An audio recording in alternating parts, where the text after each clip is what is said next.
جب امام حسین بالکل تنہا رہ گئے، خیمے سے وداع کر کے نکلے تو ایسی بے پناہ شجاعت دکھائی، جو مد مقابل آ گیا اسے واصل جہنم کیا۔ آپ کی شجاعت کا اعتراف دشمن نے بھی کیا۔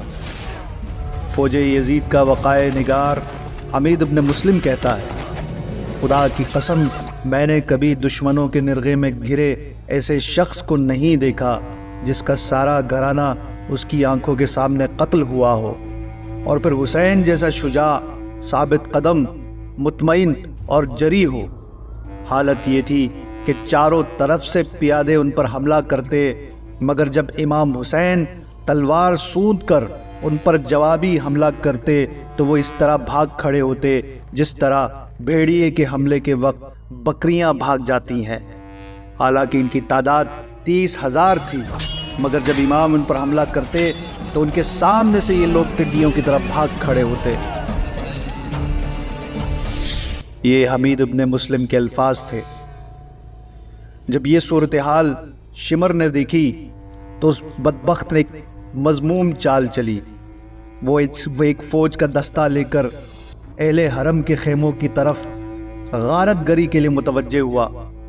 امام نے جب یہ دیکھا تو فوج اشقیاء کو خطاب کر کے فرمایا، اے آل ابو سفیان کے شیعو، اگر تمہیں مذہب کا خیال اور آخرت کا خوف نہیں ہے تب بھی تم اپنے عرب ہونے کا خیال کر لو، اپنی غیرت کا ثبوت دو۔ میں تم سے لڑ رہا ہوں اور تم مجھ سے لڑ رہے ہو، خواتین کا اس میں کیا قصور؟ یہ سن کر شمر ملعون ارادے سے باز آ گیا۔ لڑتے لڑتے ایک موقع ایسا بھی آیا کہ آپ فرات تک پہنچ گئے، گھوڑے کو پانی میں داخل کیا، چاہا کہ پانی پیے۔ ایک ملعون حسین بن تمیم نے آپ کو ایک تیر مارا جو آپ کے حلق میں پیوست ہوا۔ آپ نے ہاتھ آگے بڑھا کر چلو میں خون بھرا اور آسمان کی طرف پھینکا اور فرمایا کہ پروردگار، میں اس جفاکار قوم کا شکوہ تیری بارگاہ میں کرتا ہوں جس نے میرا خون بہایا اور مجھے پانی پینے سے روکا۔ کسی نے کہا کہ آپ یہاں پانی پیتے ہیں، ادھر آپ کے خیموں کو تاراج کیا جا رہا ہے۔ آپ فوراً واپس آئے لیکن دیکھا کہ آپ کے خیمے سالم ہیں۔ ان بدبختوں نے امام حسین کو ایموشنلی بھی ٹارچر کیا۔ آپ دوسری مرتبہ خیمے میں تشریف لے گئے، مخدرات کو صبر کی تلقین کی اور دوبارہ میدان کارزار تشریف لے گئے۔ ایسی شجاعت دکھائی کہ کشتوں کے پشتے لگا دیے۔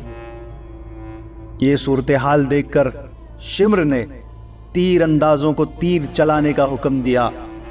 آپ پر اتنے تیر چلائے گئے کہ جسم کے گوشے گوشے میں تیر پیوست ہو گیا۔ ایک شقی نے آپ کے پیشانی اقدس پر پتھر مارا جس کی وجہ سے چہرہ لہو لہان ہوا۔ آپ نے کرتے کا دامن اٹھایا تاکہ خون پونچھے کہ اسی اثنا میں ایک 3 نوک والا تیر آیا اور آپ کے سینے میں پیوست ہو گیا۔ اسی اثنا میں ایک ملعون صالح بن وہب مزنی نے آپ کی پشت پر اس زور سے نیزہ مارا کہ آپ گھوڑے سے داہنے رخ پر گر گئے۔ آپ گرنے کے بعد اٹھ کھڑے ہوئے، تھوڑا چلتے پھر گر جاتے، تھوڑا چلتے پھر گر جاتے۔ آپ کا یہ بار بار گرنا ضعف اور کمزوری کی وجہ سے نہ تھا، بلکہ وجہ یہ تھی کہ آپ چند قدم چلتے، کوئی شقی آپ کو نیزہ مارتا، آپ گر جاتے۔ آپ کھڑے ہوتے، تھوڑا چلتے تو کوئی بدبخت آپ کو تلوار مارتا اور آپ گر جاتے۔ ایک ملعون نے آپ کے دہنے اقدس پہ تیر مارا، ایک نے حلق میں تیر مارا، ایک نے بائیں شانے پر تلوار چلائی، ایک نے دائیں شانے پر تلوار چلائی۔ سنان ابن انس نخی نے نیزہ مارا، آپ منہ کے بل گر پڑے، پھر اٹھ کھڑے ہوئے اور حلق سے تیر کھینچا۔ اسی وقت دشمنوں نے آپ کو گھیرے میں لیا۔ آپ گر پڑے۔ تھوڑی دیر جب ہو گئی کوئی ملعون آپ کو شہید کرنے کا گناہ اپنے سر نہیں لینا چاہ رہا تھا۔ خولی بن یزید آگے بڑھا لیکن لرزہ براندام ہو کر واپس آ گیا۔ یہ دیکھ کر شمر ملعون خود آگے بڑھا اور گستاخانہ انداز میں آپ کے سینے پر سوار ہوا۔ شمر مبروز تھا، یعنی برس کی بیماری، اس کو برس کی بیماری تھی جس کی وجہ سے اس کے چہرے پر سفید داغ تھے۔ امام حسین علیہ السلام نے اس ملعون کو دیکھ کر فرمایا کہ رسول اللہ صلی اللہ علیہ وسلم نے سچ فرمایا تھا کہ میں ایک سفید داغ والے کتے کو دیکھ رہا ہوں جو میرے اہل بیت کے خون میں منہ ڈال رہا ہے۔ اس لعین نے کند تلوار کی 12 ضربات سے خامس آل ابا، نواسہ رسول، جگر گوشہ بطول، حضرت سید الشہداء علیہ السلام کی گردن پیچھے سے کاٹ ڈالی۔ آپ امیجن کریں پیچھے سے کاٹنا کس قدر تکلیف دہ ہو سکتا ہے، ایک زندہ انسان کا گلا کاٹنا۔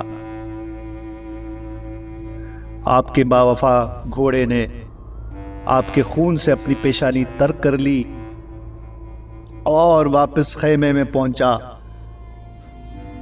گھوڑے کی ہنہناہٹ سن کر بیویاں باہر نکلیں، دیکھا کہ گھوڑا خالی ہے اور زخمی ہے۔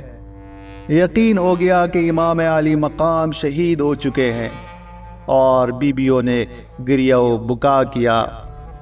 انا للہ و انا الیہ راجعون وسیعلم الذین ظلموا ای منقلب ینقلبون۔